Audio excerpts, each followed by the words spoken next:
So, hi everyone, Francesca, and we are here for Avatar The Last Airbender, the graphic novel, The Rift, Part 1. So, I'm gonna be this review, I'm gonna say the best things what happened and what I think about them.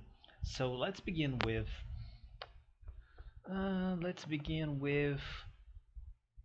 Earth Kingdom.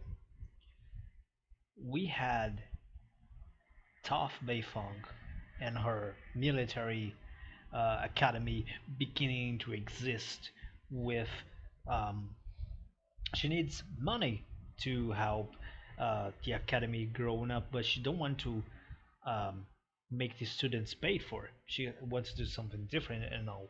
And we go to this place, which is in the air nomad territory, um, and with all the things that could happen, we find a factory. And in this factory, we're gonna find someone that, sorry for the noises, someone decided to l- make noise right now. Um, and this person helps Tough to, how should I say, sponsorship her academy. But um, we have most important thing, which is Tough fall in love with this guy. Very interesting. I would not expect that. I mean, Tough uh, showing emotions and in a way in a romantic feeling is not something that I would expect to see.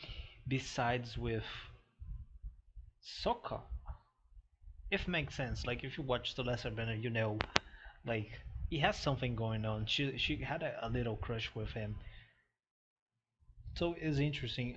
This guy represents the future with this factory, and of course, Aang did not like that because he's in a territory that was supposed to be the air nomads, but it's now Earth Kingdom. It's complicated, and they have doing like a lot of things, and like it's sad. It's sad. We also have a festival that supposed to be about Yang Shen, the previous avatar of the air nomads, and Aang is seeing her every time, and but he cannot hear what she's saying, and he has like the acolytes and have to a holiday. Toph of course did not like any of the things happening because I remember of her past with rules that people never really explain um, why there exists and just that the way it is. So and Aang of course don't know because he was just goofing off with uh, Gyatso, so or with the other kids. So and of course nobody has to explain things. So it is complicated. One of the other things that we discovered at the end of the first part of this comic book, it was that the sponsor, one leader of the factory, is actually Toph's father.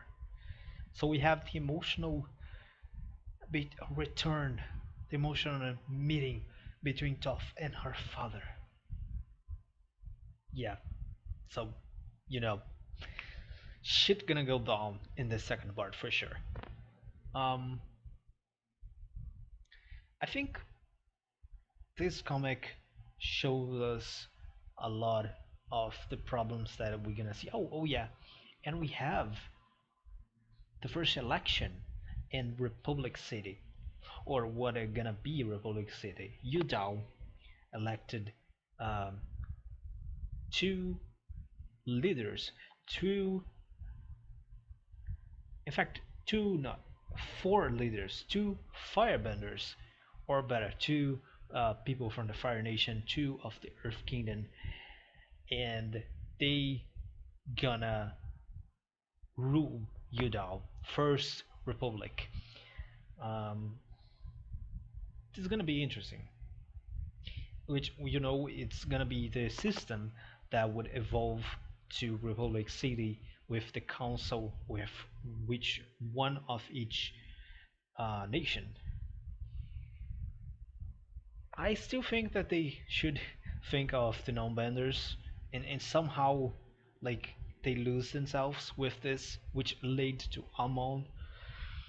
It is amazing that someone like Sokka let that happen. I understand Aang, but Sokka, it is weird. But I'm putting ahead of time because right now Sokka is not even involved to any of this. What I think about this comic book, I really like that. We see more of Toph Academy, and how she's prospering and her ideals for the future, which we know that it would happen, would connect with the Legend of Korra, with the uh, military of Republic City.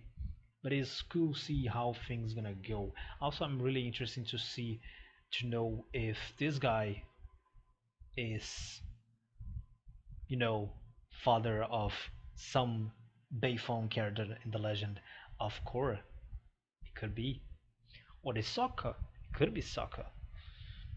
I don't know. Um, what happened between them? They did not never resolve themselves because if you see, like Sokka and Suki are not that good couple. Like they are with each other a very little time. And I'm not talking about just in this comic or in the comics in general.